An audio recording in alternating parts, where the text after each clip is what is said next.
اخر ثورات نادي الزمالك. قلت اطلع معاكم بفيديو ان نشوف ايه اللي حصل واخر ثورات جوه نادي الزمالك حاليا. نادي الزمالك حاليا الشغل الشاغل حتى الان ان جون ادوارد الراجل اللي اتكلمنا عنه اللي هيمسك مسؤولية الصفقات. الراجل هيبدأ شغله، وقبل ما يبدأ في ملف الصفقات طلب من الإدارة عدم تدخلهم في أي صفقة ولجنة التخطيط، وعايز يشتغل في سرية تامة. مفيش أي أخبار تطلع إلا بإذنه هو ما يخلص خالص الصفقة، ومش عايز أي محادثات السرية بينه وبين اللاعب اللي بيتفاوض معاه تطلع بره الصفقة، لأن الصفقة ما تبص والدنيا ما تروحش مننا خالص. في صفقات كتيرة قوي بتضيع مننا بسبب تسريبات تفاصيل الصفقة، فبتضيع مننا بسهولة. فالرؤية دي مميزة جدا عند الراجل ده، فكويس قوي ان الراجل هيشتغل في السرية دي. وطبعا نادي الزمالك كان الفترة اللي فاتت كان عنده مشكلة في المدير التعاقدات اللي بيمسك، لان كان الاخبار بتتسرب كتير جدا جدا.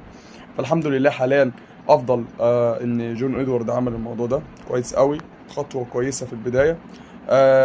ايمن الرمادي قدم تقريره بان في حالة بقائه اللي هيبقوا اللي كانوا على وشك ان هم يمشوا، وقال لك لا يستمروا، شيكابالا وسيف فاروق جعفر هيستمروا، وعندك الخماسي او السداسي اللي هيمشوا اللي طلب رحيلهم عن الزمالك هو اللاعب مهاب ياسر ومحمد عاطف واحمد حسام وسيف الجزيري.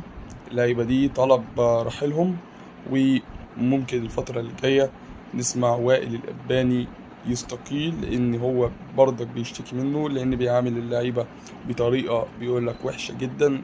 فطبعا انتوا عارفين ايمن رمادي بطبعه كويس يعني وراجل محترم وكده، وان وائل الاباني كان غشيم في معاملته مع اللعيبه، ولكن كل حاجه هتبان في خلال الايام الجايه.